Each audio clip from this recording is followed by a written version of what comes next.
All right, let's dive into a story that is just, well, it's bizarre. It's a satirical tale about a king, a prophecy, and an obsession that's almost too wild to believe. And the funny thing is, the story kicks off right at the very end.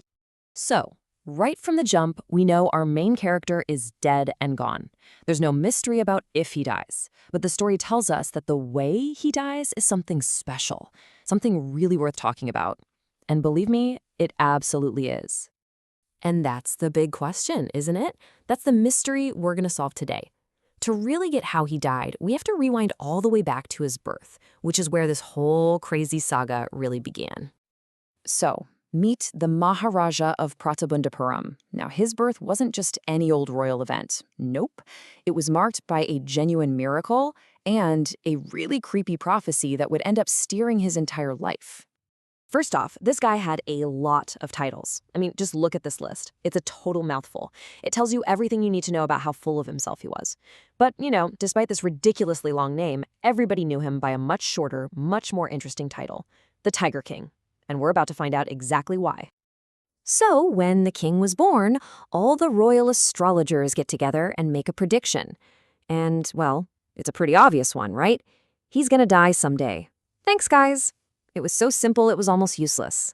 That is, until the 10-day-old prince himself decided to chime in. And here is where things get completely wild. The baby, who is only 10 days old, mind you, speaks. And not only does he speak, he actually calls out the smartest guys in the kingdom. He tells them, be more specific. Tell me how I'm going to die. So, of course, a talking baby freaks everyone out, and the chief astrologer spills the beans. He says since the prince was born in the hour of the bull, and the bull and the tiger are enemies, his death will come from a tiger. This one sentence, it basically sealed the prince's fate and put him on a collision course with destiny.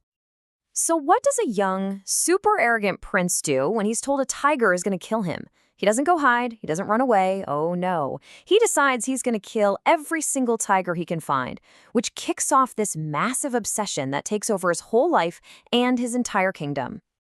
As soon as he becomes king, he makes this incredible vow.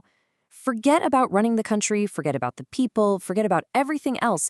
Nothing else matters until he has personally killed 100 tigers. The entire kingdom was basically put on pause for this guy's personal vendetta. The chief astrologer gives him a very specific warning. Look, you can kill 99 tigers, fine, but you have got to be super careful with number 100. And get this, he's so sure he's right that he makes a bet. If the king kills the 100th tiger, he'll literally quit astrology and become an insurance agent. I mean, the stakes were officially set. Now, this next bit really shows you just how far the king was willing to go.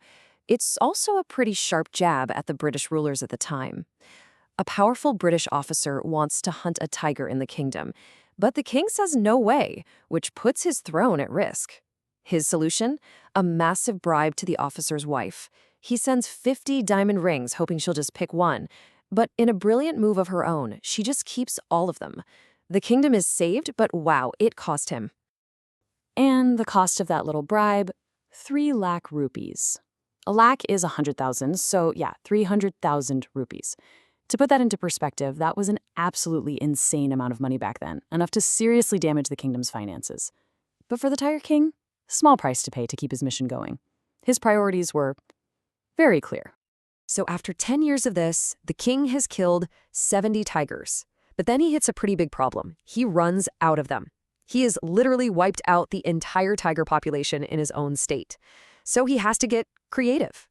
So what's his next move? It's not a political deal or a treaty, no. You could call it a strategic marriage.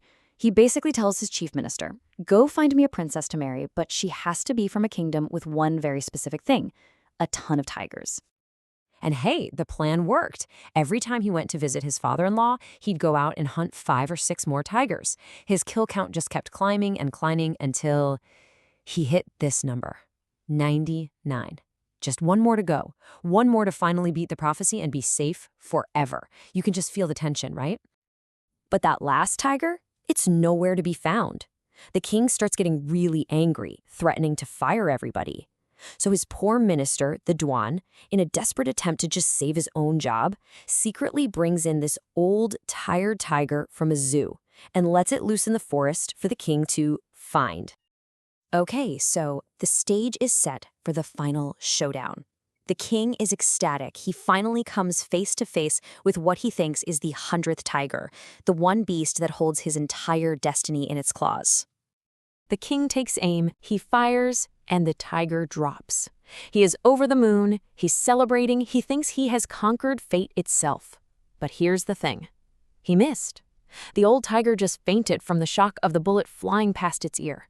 And this right here, this is what we call dramatic irony.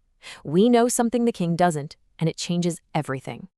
The other hunters with the king, they realize what happened, and they are terrified of what the king will do if he finds out he failed. So, thinking fast, they shoot the fainted tiger themselves. They prop it up, present it to the king, and the cover-up is complete. The king dies believing he fulfilled his vow. So, with the tiger threat supposedly over, the king finally turns his attention to being a father. He buys his son a cheap little wooden tiger for his birthday, but the toy is poorly made, and a tiny sliver of wood gets stuck in the king's hand. It seems like nothing, just a splinter, but it quickly gets infected and becomes a huge problem. And this is the final punchline of the whole story. They call in 3 of the best surgeons from Madras. They go in, they operate, they come out, and they deliver this absolutely iconic, darkly hilarious line. The prophecy came true after all, just not in the way anyone, especially the king, ever saw coming. So what's the point of all this? What do we take away from this incredible story? Well, it's not just some funny tale about a silly king. It's actually a brilliant satire that makes some really sharp points about power, about fate, and the real danger of human arrogance. You know, the real genius of the story is that dramatic irony we talked about. The fact that we know the king completely missed the tiger, while he died thinking he'd won. It's that gap that makes the takedown of his arrogance so perfect. His lifelong, kingdom-disrupting quest against this epic prophecy doesn't end in some grand battle.